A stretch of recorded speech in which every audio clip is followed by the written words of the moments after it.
Gênesis capítulo 10. Nós vamos ler apenas o versículo 1.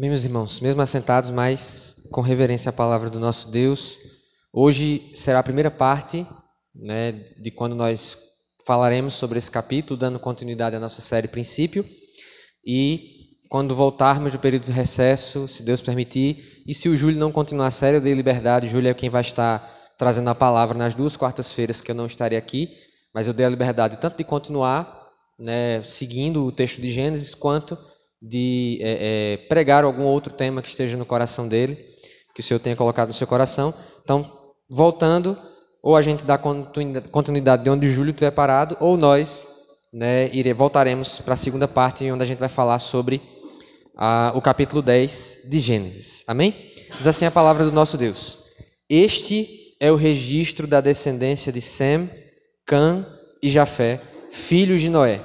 Os filhos deles nasceram depois do dilúvio. Amém? Vamos orar. Senhor, nós te pedimos que Tua palavra fale ao nosso coração essa noite. Ó Deus, que ela expanda os nossos olhos. Ó Deus, e mais uma vez nos lembremos, como diz, ó Deus, a Tua própria palavra, que toda a Escritura é útil. Ó Deus, e ela serve, ela é inspirada por Deus, servindo para corrigir, para repreender, para encorajar, ó Deus, para instruir na justiça. É isso que nós te pedimos, que a Tua palavra continue fazendo nas nossas vidas hoje. Em nome de Jesus, amém. Amém, meus irmãos? Nós temos falado desde o começo do ano, desde fevereiro, nós temos pregado no livro de Gênesis. E como já temos avisado, nós vamos pausar essa série quando nós concluirmos o capítulo 11. Então, concluindo o capítulo 11, a gente encerra também, por hora, a série Princípio. Vamos iniciar uma nova série. Gostaria que você estivesse bastante atento em relação a isso. A gente vai anunciar em breve qual será o tema dessa nova série, qual será o tema que a gente vai estar trabalhando. Mas o título da mensagem que eu quero compartilhar com os irmãos essa noite é Os Olhos de Deus sobre as Nações. Sempre no título da mensagem a gente procura resumir qual é o tema central daquele texto específico. E nós podemos dizer que Gênesis 10, que é mais um texto de genealogia que nós temos em Gênesis, é mais um texto onde a maior parte dele fala sobre descendência, sobre geração, porque isso é o livro de Gênesis. Gênesis é sobre geração, Gênesis é sobre gerar, é sobre princípios, é sobre como não apenas a humanidade começou, como o universo começou, mas como várias outras coisas começaram. Por isso que é comum que a gente olhe para Gênesis e veja esse tantão de genealogia e esse texto especial do capítulo 10, se nós pudéssemos dizer qual o tema principal desse texto que traz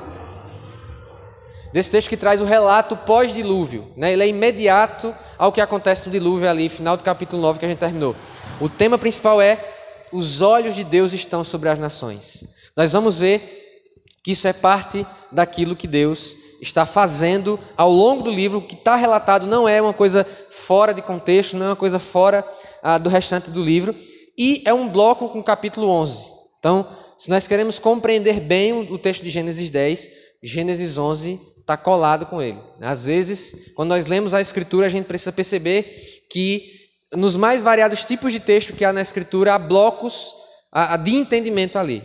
Então, Gênesis 10 e 11, eles devem ser compreendidos juntos. Gênesis 10 traz algumas coisas que vão nos ajudar a compreender Gênesis 11 e vice-versa. Então, dito isso, a gente tem bastante a aprender, embora a gente vá olhar aqui, no capítulo 10. Hoje a gente vai falar do aspecto geral do capítulo 10. Não vamos entrar nas genealogias em si, não vamos falar das particularidades, dos detalhes.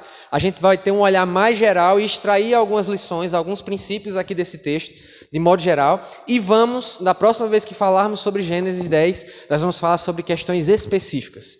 Se você observar o texto, ler o capítulo ao longo dos dias, aí você vai perceber que à medida que Gênesis 10 tem questões gerais, esse primeiro versículo é um deles, ele faz pausas específicas em momentos específicos quando ele está relatando a história. Por exemplo, ele faz uma pausa ao mencionar que Cuxi, que é o pai dos cuxitas, pai dos etíopes, né, lá no norte da África, Cuxi gerou Nimrod. E aí quando ele fala isso, ele traz um parênteses bem grande dentro daquela porção do texto sobre quem foi Nimrod. Então a gente vai entrar nesses detalhes quando a gente for fazer a segunda parte do capítulo 10. Hoje a gente vai perceber algumas questões gerais. Então, meus irmãos, esse é um texto sobre a origem dos povos. Esse é um texto que fala a partir do pós-dilúvio, onde aquela família de Noé restou, Noé, Sem, Cã, Jafé, a esposa de Noé, a esposa dos seus filhos. Eles restaram o resto dessa família. Deus dá a eles um mandamento de que eles povoem, dominem a terra, ou seja, repetindo aquilo que ele tinha dito a Adão, ele traz de volta esse mandamento. E aqui a gente vê o cumprimento disso. Gênesis 10 é o cumprimento daquilo que Deus ordenou a essa família em Gênesis 9. Então é um texto sobre a origem dos povos que vai mostrar desde já, Moisés está deixando claro para o povo de Israel, que foi o primeiro receptor desse texto, está deixando claro que vem do próprio Deus a diversidade de nações, de línguas, de povos. E eu queria que você tivesse isso em mente enquanto a gente fala isso. Moisés, ao escrever Gênesis 10, ele está deixando claro para a nação de Israel que a multiplicidade de nações, de línguas, de territórios, de culturas, ela é o cumprimento da bênção do Senhor sobre a vida daquela família que restou, daqueles homens e mulheres. Então, eu queria que a gente tivesse isso em mente. Porque poucos de nós pensam, eu digo assim, olhando para a palavra de Deus, para a vida cristã, poucos de nós param um dia na sua vida e pensam que nascer em um lugar específico, em um território específico, com uma língua específica e uma cultura específica. Nenhum de nós, ou pelo menos a maior parte de nós, não acorda pensando por que Deus me criou brasileiro, pernambucano, e aí caruaruense, ou recifense, ou no meu caso arcoverdense. Não sei se você já parou para pensar isso, mas Deus, e esse texto nos faz lembrar essa realidade, Deus nos colocou em uma cultura, em um território, em uma etnia, em um idioma específicos.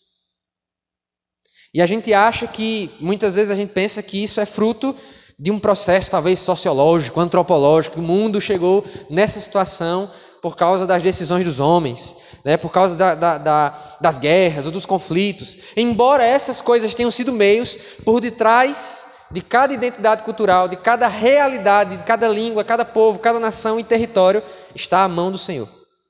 É sobre isso esse texto aqui. Então Deus criou, ou Deus tinha o objetivo de que o mundo fosse diverso como ele é hoje.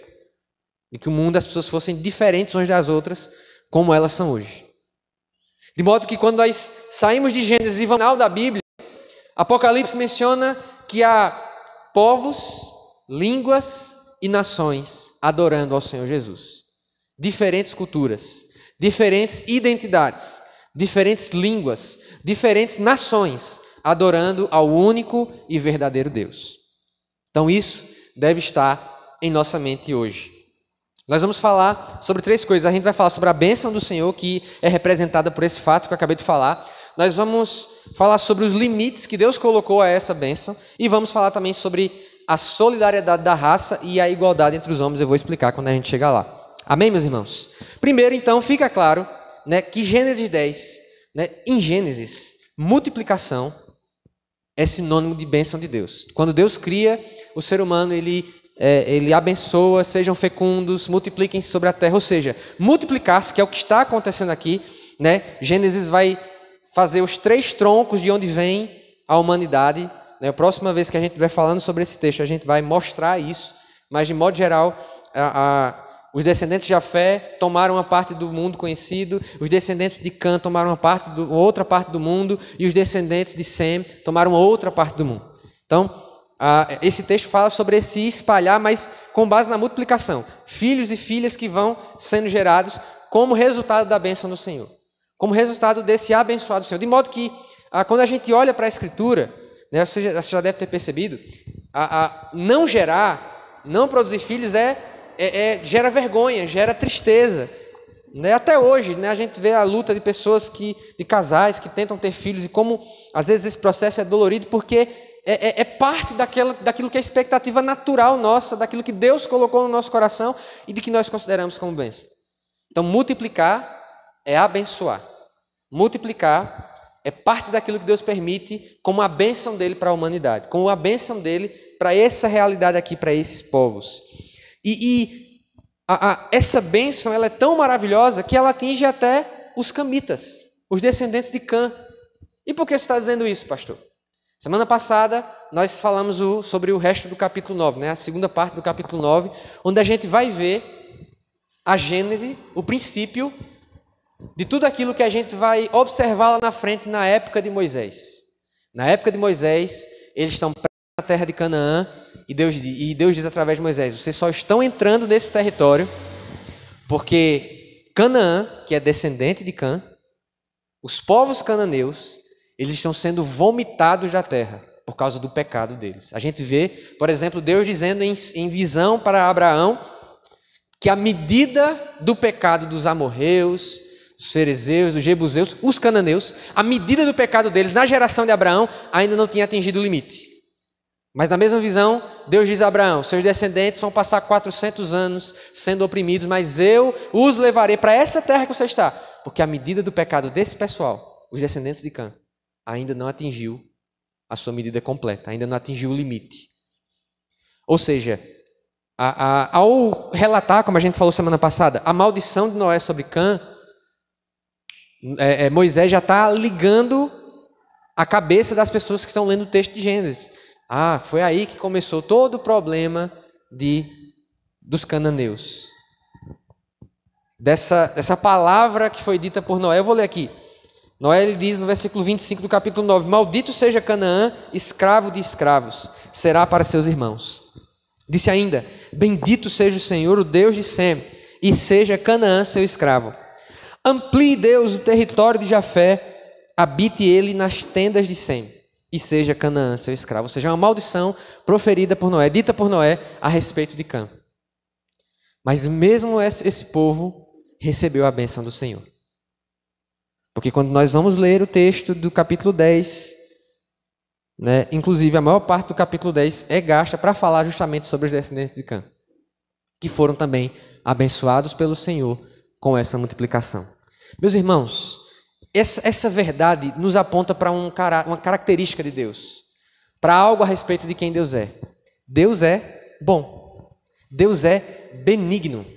Deus não se cansa de fazer o bem. Deus é um Deus eterno. E isso é importante a gente falar sobre essa realidade no mundo, numa realidade, numa cultura em que as pessoas elas estão o tempo todo lá fora tentando pintar uma carranca de Deus. Querendo mostrar que Deus é mau, que Deus o tempo todo está preparado para castigar, punir as pessoas e não há nenhuma bondade em Deus. É assim que muitas pessoas concebem Ele lá fora. Qualquer momento que a igreja traz uma mensagem mais forte contra a questão do pecado, a gente tem visto aí os embates a respeito da questão da relação entre a igreja e o movimento LGBT. Eu acho que às vezes a igreja falha na maneira de comunicar o combate ao pecado, né? E aí o movimento lá que não tem a Deus no coração, que não se preocupa com a palavra de Deus, às vezes usa a falta de sabedoria da igreja contra a própria igreja. Mas fato é, meus irmãos, que mesmo que a igreja ela seja polida, sábia, ela use os melhores termos, ela será confrontada quando ela pregar a verdade.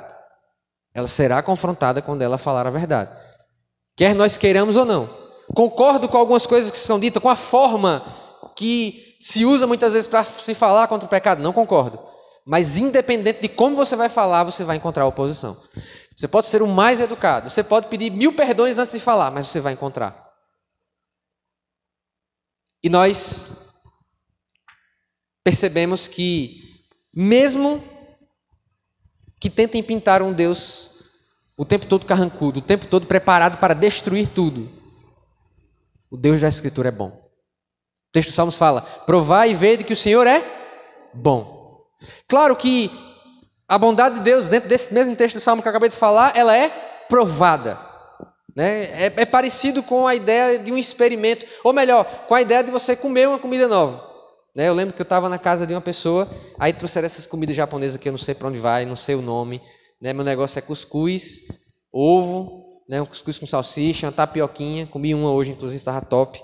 Aí me veio uma pessoa com um negócio de comida japonesa. O que é isso aqui?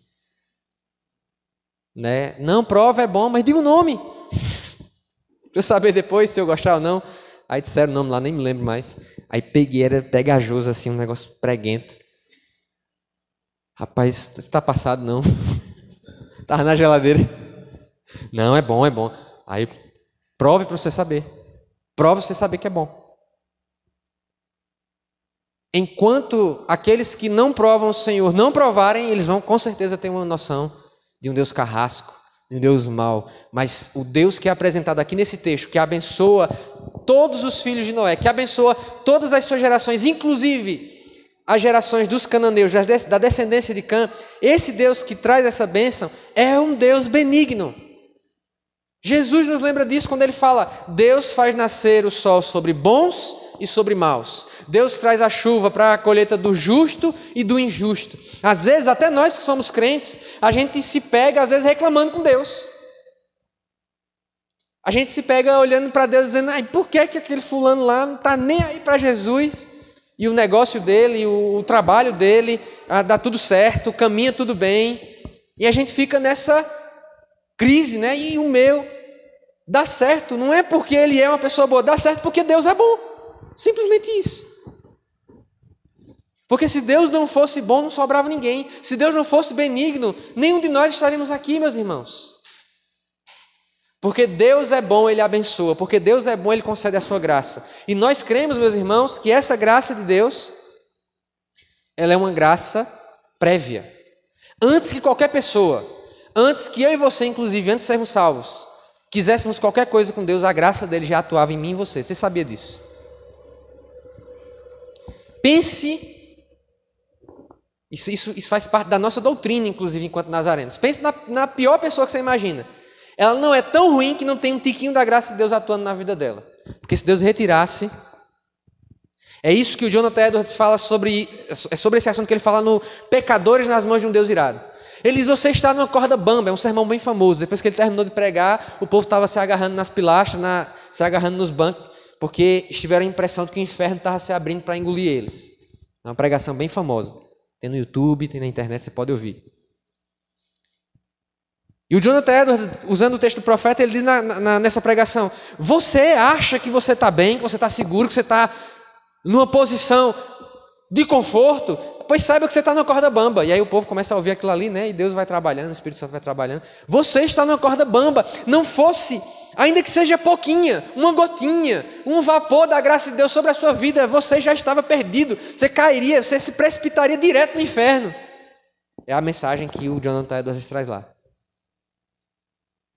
Então veja, a bênção de Deus está em alguma medida sobre todas as nações. Nós cremos que a graça de Deus, como disse John Wesley, ela é livre em todos e para todos. Ela atua em todos os corações. Você pode ir no lugar mais remoto do mundo. E isso tem base lá no texto de Romanos capítulo 1. Romanos capítulo 1 fala que todos os povos, aquilo que se pode conhecer a respeito de Deus é revelado nas coisas que Deus criou. E que Deus colocou a sua lei no coração do homem. Vá no lugar mais remoto que você imaginar da terra. Vá no lugar mais distante, na cultura mais isolada que você imaginar. E lá vai ter princípios. Vai ter algum tipo de ética. Quem foi que ensinou? Deus colocou a sua lei no coração do homem. Isso é graça de Deus. Isso é a bondade de Deus. O apóstolo Paulo vai concluir dizendo no próprio texto de Romanos: ou vocês não consideram que é a bondade do Senhor que te conduz ao arrependimento? Então, meus irmãos, não fosse a bênção do Senhor sobre essa realidade, e até hoje, o mundo estaria simplesmente perdido, porque Deus é bom. E nós precisamos, a gente cantou isso aqui, né? Foi a primeira música. És fiel em todo tempo tu és bom. Nós cantamos, nós reafirmamos, nós dizemos, mesmo que o mundo ache que Deus é ruim. A prova de que Deus é bom, uma das provas, é de que antes do cristianismo, antes da fé cristã, o mundo não tinha o avanço moral que nós percebemos hoje. Veja as culturas hoje que mais valorizam a vida humana, que mais têm estruturas legais, que mais têm estruturas de proteção à vida, à integridade física das pessoas, à propriedade, a todas essas coisas que são valores importantes, são justamente nos territórios onde o cristianismo, ainda que mal praticado, ainda que mal conhecido, ainda que mal vivido, foi colocado de alguma forma como base da sociedade. Então, Deus é bom. E não adianta nós querermos que Ele seja outra coisa, especialmente a respeito aqueles que nos fizeram mal, dos nossos inimigos. Jesus nos chama a orar pelos nossos inimigos, justamente nesse texto em que Ele fala, Deus é bom até contra aqueles que odeiam Ele. Pense na pessoa que odeia Deus. Pense no pior ateu que você imaginar. Ainda assim Deus abençoa essa pessoa. Ainda assim Deus é bom com essa pessoa. E aí por isso que Jesus termina o Sermão do Monte dizendo para as pessoas, vocês precisam ser como Deus.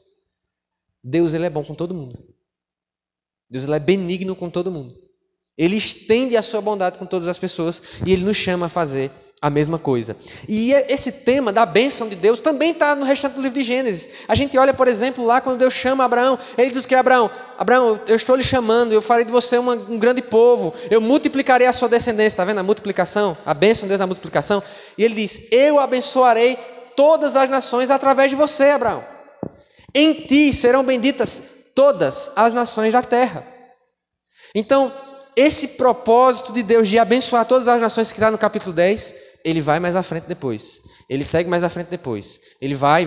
E ao longo de toda a Bíblia, esse é o desejo de Deus. Deus quer abençoar todas as nações. E ele faz isso no Novo Testamento de que forma? Através de Jesus Cristo. Jesus Cristo é o ápice do plano de Deus de abençoar todos os povos. Sem Abraão, todos os povos são abençoados. Imagine em Cristo. Imagine através do sacrifício de Jesus. Ele ultrapassa todas as barreiras culturais, todas as questões que o próprio Deus estabeleceu aqui.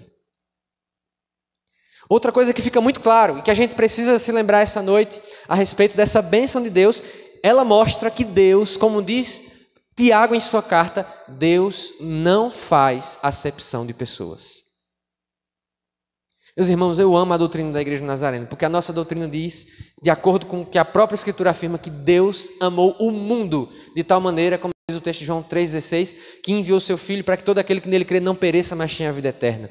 A nossa doutrina, ela reafirma a verdade bíblica que Deus não tem o desejo de que ninguém pereça, mas antes que todos cheguem ao arrependimento. O mesmo pode ser dito do texto lá de Tito, capítulo 2, versículo 12, que a graça de Deus se manifestou salvadora a todos os homens. Para nós nazarenos é difícil, meus irmãos, minhas irmãs, conceber que Deus tenha escolhido algumas pessoas incondicionalmente para jogá-las no inferno. Não, o amor de Deus é manifesto a toda criatura. Deus não faz acepção de pessoas. 1 João diz, Ele é a propiciação pelos nossos pecados, mas não apenas pelos nossos, pelos do mundo inteiro. E quando nós somos desafiados por esse caráter de Deus que ama todas as pessoas, que abençoa todas as pessoas, isso, meus irmãos, deveria produzir um esforço missionário cada vez maior. Isso, eu fiquei muito feliz em saber, dados da Assembleia Geral que a gente recebeu, a Igreja Nazarena é a terceira denominação que mais envia missionários no mundo. E que seja a primeira, que seja disparada, porque nós somos chamados para as nações, para todos os povos, para espalhar essa bênção em Cristo Jesus. Nós amamos todas as nações.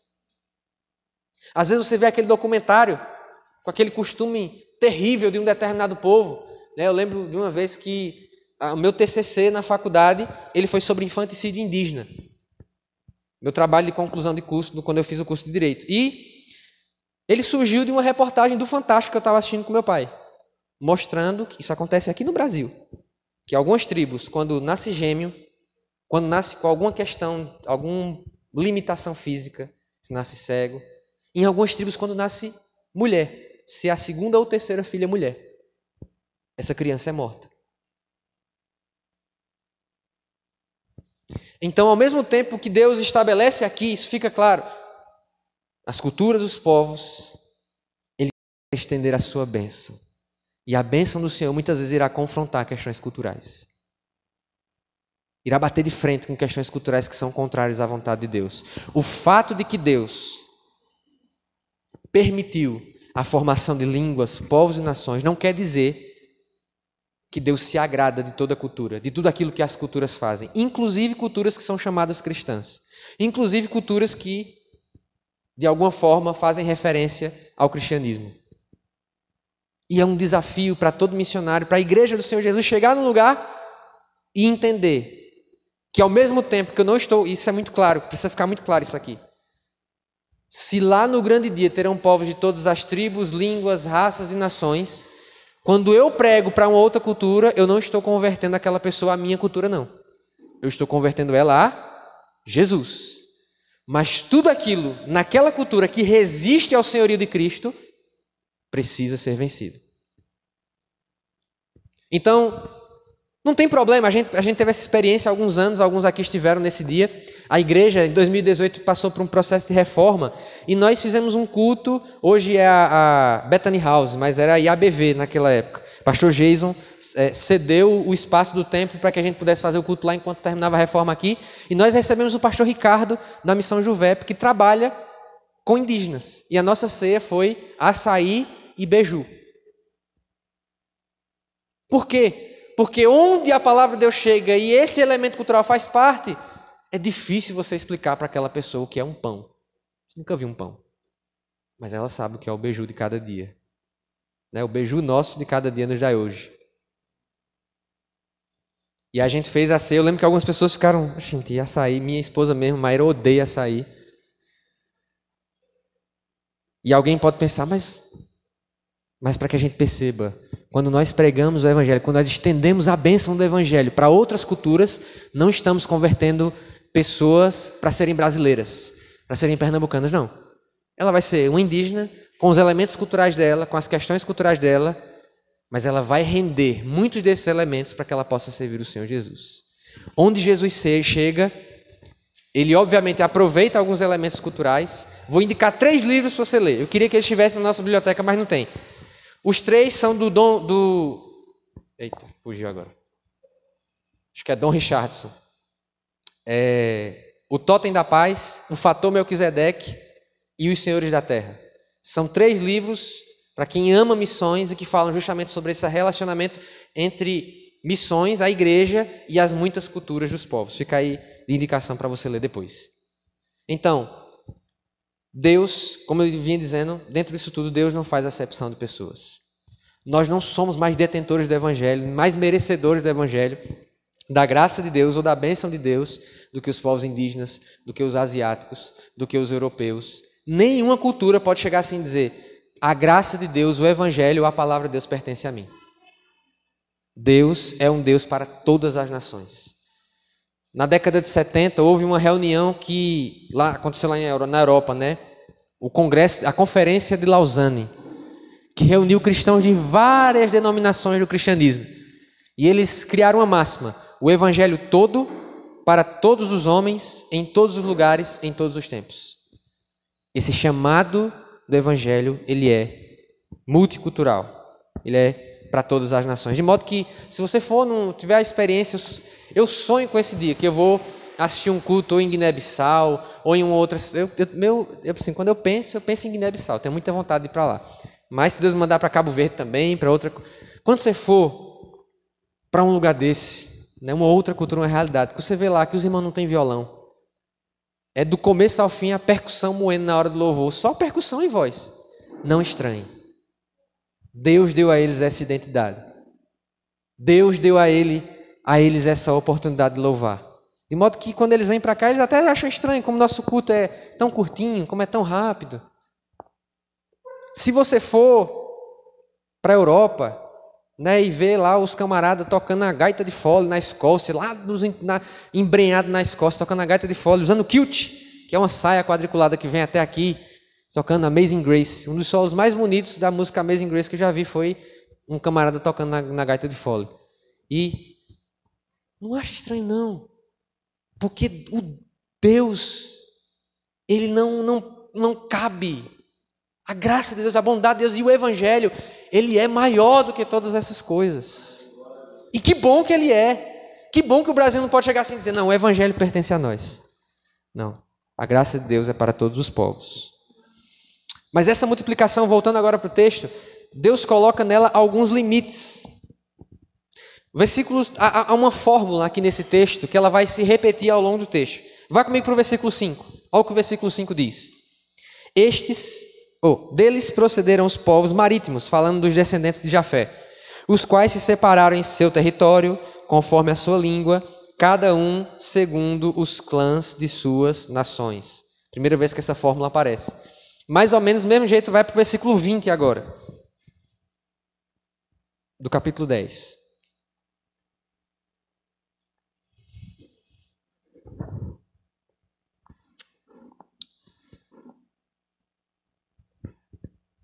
Versículo 20 diz, são esses os descendentes, terminando aí a descendência de Cã, são esses os descendentes de Cã, conforme seus clãs e línguas em seus territórios e nações. Ou seja, a mesma fórmula, as mesmas expressões sendo usadas aqui. Versículo 31, diz assim, são esses os descendentes de Sem, conforme seus clãs e línguas em seus territórios e nações. E ele termina esse relato dizendo, são esses os clãs dos filhos de Noé, distribuídos em suas nações, conforme a história da sua descendência. A partir deles, os povos se dispersaram pela terra depois do dilúvio. Então, essa fórmula, seus clãs, seus territórios, suas línguas e suas nações, são palavras que são repetidas para dizer que Deus colocou limites a esse processo de multiplicação e de se espalhar pela terra. E isso, mais uma vez, repete uma fórmula que já está desde o começo de Gênesis. Deus, em um determinado momento, cria o mar, mas no outro dia ele limita o mar com a terra. E a terra é limitada pelo mar, o mar é limitado pela terra. Ele cria os animais e coloca cada um conforme as suas espécies. Ou seja, há uma limitação naquilo que ele faz. Ele cria o sol para governar o dia, mas cria a lua para governar a noite. Ele está dizendo, o sol vai até aqui, a lua vai até aqui. Deus está mostrando, o livro de Gênesis mostra, que quando Deus, e isso para que o povo de Israel entendesse, para que a gente entendesse também, quando Deus estabelece limites, tanto na criação, como através dos seus mandamentos, são limites para nos proteger. É como se Moisés estivesse dizendo assim, Deus espalhou pelo mundo, mas ele colocou limites, porque se isso não fosse refreado, acontece o que a gente vai ver em Gênesis 11. Deus, mais uma vez, coloca limites, é o episódio da Torre de Babel, que a gente vai ver lá na frente. Deus, o tempo todo, está colocando limites. E é muito importante a gente trazer de volta esse tema dos limites, porque vivemos em um tempo, vivemos em dias em que as pessoas não aceitam mais limites para nada.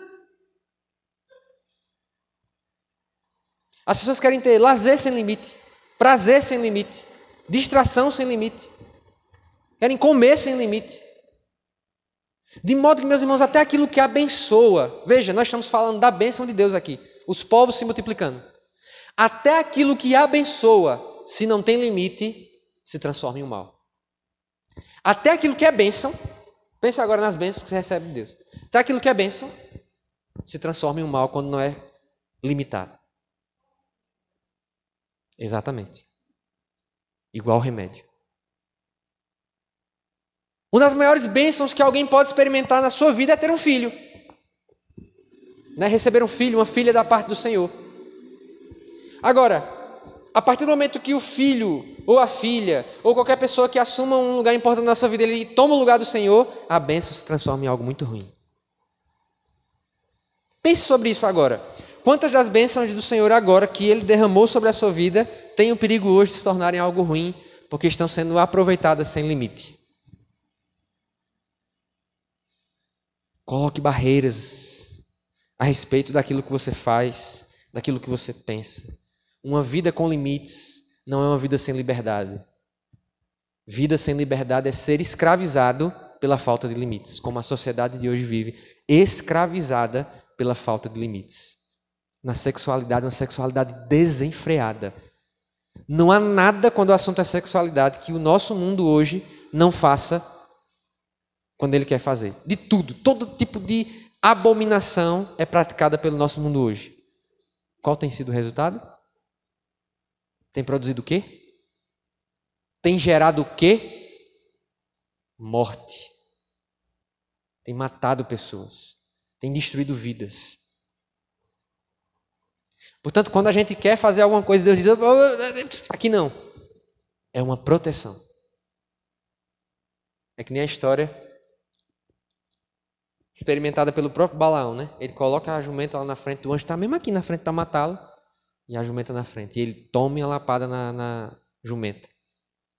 E aí ela se amarra, sai, e o anjo vai mais para frente, aí ela vê o anjo, para e... Tem gente que é assim.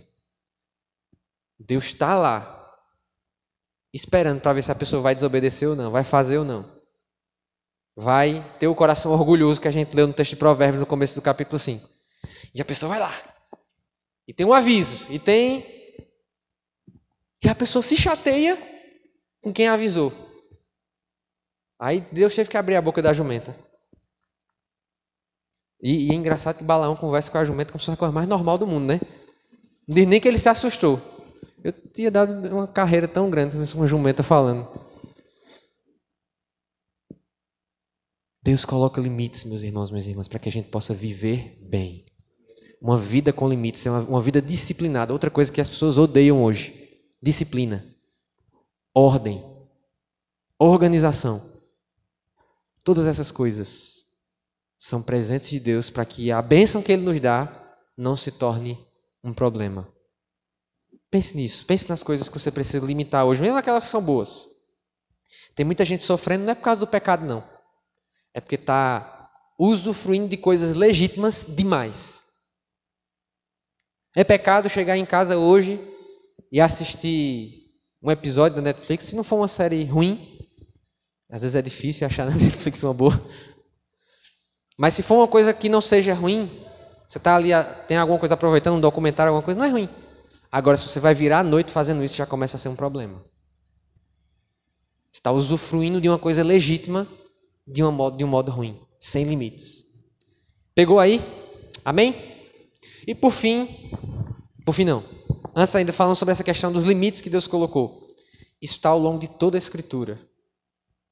Eu queria que a gente abrisse em 3 textos agora.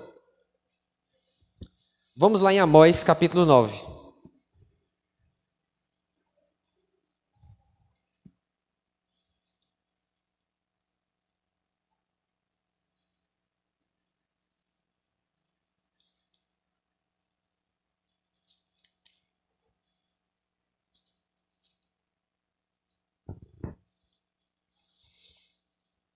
Amós, capítulo 9, versículo 7.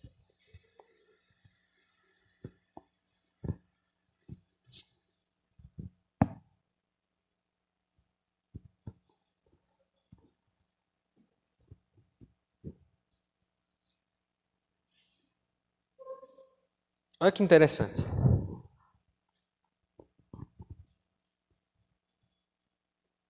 Olha o que Deus está dizendo para Israel aqui, viu? É o povo da promessa. É o vermezinho de Jacó. Povo precioso para Deus. Olha o que Deus está dizendo aqui através do profeta. Está aí comigo no texto, amém? Vocês, israelitas, não são para mim melhores do que os etíopes, declara o Senhor. Eu tirei Israel do Egito e os filisteus, lembra dos filisteus? Aquele povo ruim? Deus está dizendo, eu tirei os filisteus de Caftor e os arameus, que é de onde vêm os sírios, de Quir. Deus está dizendo, olha, o mesmo cuidado que eu tive com vocês, de tirar vocês lá do Egito e trazer para cá, eu fiz com os filisteus também. Fui eu que coloquei os filisteus onde eles estão.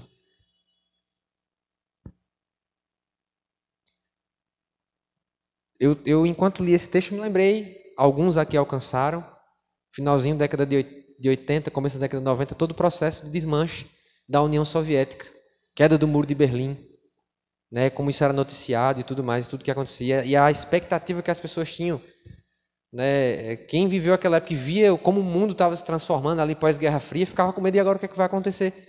Quem fez aquilo foi Deus. Quem permitiu aquilo foi Deus, o desmanche da União Soviética. Quando surge uma nova nação, é a mão do Senhor. Quando um povo estava aqui e foi para aquela outra região, o Senhor estava permitindo que aquilo tudo acontecesse. Interessante, né? E se Israel se achava especial, Deus disse aqui, pronto, o que eu fiz com vocês, eu fiz com outras nações. Vamos para outro texto agora. Deuteronômio, a gente vai voltar um pouquinho. Deuteronômio capítulo 32.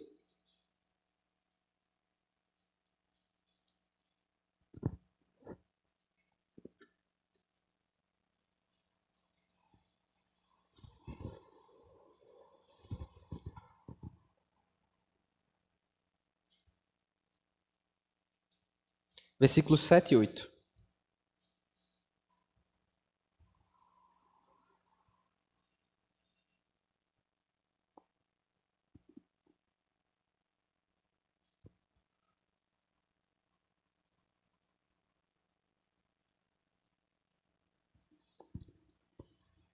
Lembrem-se dos dias do passado. Considerem as gerações há muito passadas. Perguntem aos seus pais, isso é Moisés dizendo ao povo, cantando. Perguntem aos seus pais e estes lhes contarão. Aos seus líderes e eles lhes explicarão. Quando o Altíssimo deu às nações a sua herança, quando dividiu toda a humanidade, estabeleceu fronteiras para os povos de acordo com o número dos filhos de Israel. Essa expressãozinha aqui no final, de acordo com o número dos filhos de Israel, ou de acordo com o número dos filhos de Deus, é para fazer um parafuso na cabeça da gente, para a gente tentar entender o que é que Moisés está querendo dizer isso. Mas fato é que ele está dizendo, Deus foi quem colocou os limites das nações, os territórios, as línguas, os povos. Né? Deus fez você nascer num país que fala português, que, diga-se de passagem, é bem mais bonito que o português de Portugal. Atos capítulo 17 agora.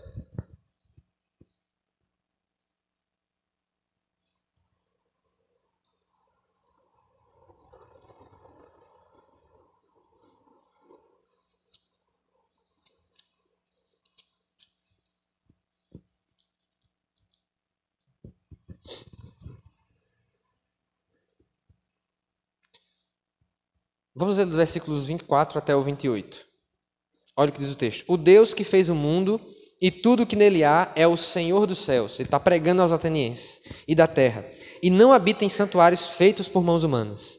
Ele não é servido por mãos de homens, como se necessitasse de algo, porque ele mesmo dá a todos a vida, o fôlego e as demais coisas. Versículo 26. De um só. Quem é esse um só? Adão. Ele fez todos os povos para que povoassem toda a terra, tendo determinado os tempos anteriormente estabelecidos e os lugares exatos em que deveriam habitar. Deus fez isso para que os homens o buscassem e talvez, tateando, pudessem encontrá-lo, embora não esteja longe de cada um de nós. Olha que coisa maravilhosa que Paulo está dizendo aqui. Ele está dizendo que o fato de Deus ter espalhado, criado nações, permitido a formação de línguas, foi para que todos pudessem conhecê-lo. Olha que coisa maravilhosa. Você diz, como é que Deus faz isso? Até hoje ele faz isso. Ele faz com que nações longínquas, os sertões mais distantes, as tribos mais isoladas e remotas conheçam o Senhor. Então, quando ele está espalhando esse povo aqui no meio da terra, ele está dizendo, eu estou mais uma vez cumprindo o meu propósito. Eu queria que você pensasse nos grandes impérios. Daniel é um livro que fala sobre esse processo, né, dos grandes impérios. As visões de Daniel, né, tem a visão do carneiro e do bode. Aí você fica, meu Deus, o que é isso? Aí tem a visão das 4 bestas. Aparece um monstro, depois aparece outra besta, outro monstro. Assim, meu Deus, que bicho feio. Se eu tivesse um sonho desse, era 7 dias sem dormir direito.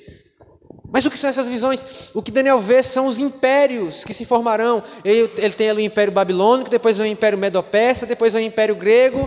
Cada um ali representado por aqueles monstros que vão se apresentando.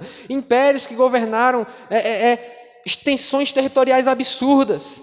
E o que Deus está querendo mostrar através dessas visões que ele dá para Daniel é: eu tenho controle sobre essas coisas. Impérios monstruosos vão surgir, domínios extraordinários vão aparecer. Né? A gente tem hoje um dos maiores impérios de todos os tempos, o Império Britânico, por exemplo, controlou quase 1/3 do mundo. E alguém pode dizer naquela época que o rei e a rainha eram o homem e a mulher mais poderoso do mundo. Mas Deus está dizendo através de Daniel e dizendo com isso que por detrás de todos esses processos está a mão dele. Por isso que quando Jesus ele fala no sermão escatológico para os seus discípulos, quando ouvirem de guerras e rumores de guerras, nação se levantando contra nação, não fiquem com medo, porque isso faz parte do plano de Deus. Ele tem o controle de todas as coisas na sua mão. Então a Ucrânia está lá em guerra, né, contra a Rússia, guerra no Afeganistão, o Oriente Médio pegando fogo, a Palestina. Não podemos ter medo dessas coisas. Não somos autorizados a ter medo dessas coisas, mas a saber que Ele tem o controle de tudo isso em suas mãos. E por fim, meus irmãos, o que é que esse texto ensina para nós, de modo geral, do capítulo 10 de Gênesis? Aquilo que nós já falamos aqui, solidariedade da raça. O que é isso? Aqui Deus está estabelecendo que todas as pessoas, todos os seres humanos são iguais. Em um sentido bíblico, biológico, em um certo sentido, todos os seres humanos são irmãos, porque todos nós viemos através de Adão. Todos nós viemos através de Noé e de sua descendência. Então, em um certo sentido, todos nós somos irmãos. Deus estabeleceu igualdade entre os povos. Deus estabeleceu igualdade entre as nações. É isso que a gente fala quando a gente diz solidariedade da raça. Nós somos irmãos de qualquer pessoa, no sentido que nós somos descendência de Adão. Mas Deus construiu em Cristo uma nova irmandade, uma nova família. E nem todos fazem parte dela. Mas é importante a gente falar sobre isso, porque nós não temos o direito, cristãos ou não cristãos, ninguém tem o direito de tratar qualquer pessoa que seja de modo inferior. Eu estava comentando sobre isso com o Bruno ontem. Ele falando, né, que estava lendo a carta de Filemon, né, e eu mencionei, né, como por muito tempo a carta de Filemon foi usada para justificar a escravidão. No ano de 1550 houve um debate que é bem conhecido, chama Controvérsia de Valladolid. É uma cidade lá da Espanha, uma região lá da Espanha. Esse debate foi feito na frente do rei da Espanha, em 1550. E esse debate foi entre um camarada, um navegante chamado Sepúlveda, e um frei católico chamado Bartolomeu de Las Casas. E o debate era: os indígenas que a gente acabou de encontrar lá na América, eles são seres humanos ou não? Se eles têm alma, se eles são seres humanos, nós não devemos escravizá-los porque eles são iguais a nós. Era o que o Frei defendia. E o que o Sepúlveda defendeu, eles não são humanos. Eles não têm alma. Eles são um estado intermediário entre os animais e os homens. E essa tese foi que prevaleceu. E por isso que indígenas, africanos foram escravizados. Porque um continente chamado e dito cristão considerou, desconsiderando toda a Bíblia, que determinado grupo de pessoas não era humana. Nós não temos autorização da palavra para fazer esse momento nenhum. E esse erro, cometido por parte da igreja por muito tempo, deve nos lembrar de que, mesmo que nós estamos em Cristo, não fazemos parte da família espiritual daqueles que estão ainda sob a maldição de Adão, ainda sobre a questão do pecado. Não foram libertos ainda do pecado. Mas isso não nos dá o direito de tratar ninguém com inferioridade. Todos receberam imagem e semelhança do Senhor. Nós precisamos sempre nos lembrar disso. É por isso que, ainda que a gente não fica falando o tempo todo, mas a igreja ela é contra o racismo. O problema é que os movimentos sociais roubaram essa pauta para eles. Só eles podem falar sobre racismo. Mas nós, a igreja, ela tem que se posicionar contra o racismo. A igreja do Nazareno ela se originou dessa forma. Ela foi uma das igrejas do movimento de santidade que disse: nada desse negócio de ter uma igreja que tem o banco para os negros e a outra parte da igreja para os brancos. Isso é abominação aos olhos do Senhor. A igreja do Nazareno surgiu nesse movimento. Nada desse negócio de você é pobre, você não tem direito de comprar uma cadeira, porque era assim que funcionava lá nos Estados Unidos, nas igrejas. Você não tem o direito de comprar na cadeira, então fica ali do lado de fora assistindo o culto. E quem pode comprar a cadeira, senta. Isso é abominação aos olhos do Senhor. Mas a igreja já fez isso. Então esse texto também é para nos lembrar que os olhos do Senhor estão sobre as nações. E diante dos olhos do Senhor não existe melhores ou piores. Vamos ficar de pé?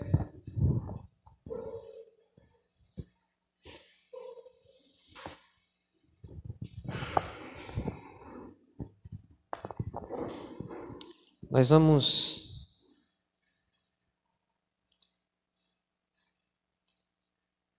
caminhar para encerrar esse culto, mas eu quero fazer algo que enquanto nós estávamos orando, sei que nós já oramos por isso, mas como a pastora Bruna está aqui, eu queria que nós orássemos novamente pela saúde dela. Eu queria chamá-la aqui à frente, chamar o pastor Flávio também. Porque de todos os pedidos que colocamos, a pastora Bruna está aqui conosco hoje, e é para que vocês se lembrem que nós estamos juntos como igreja do Senhor Jesus.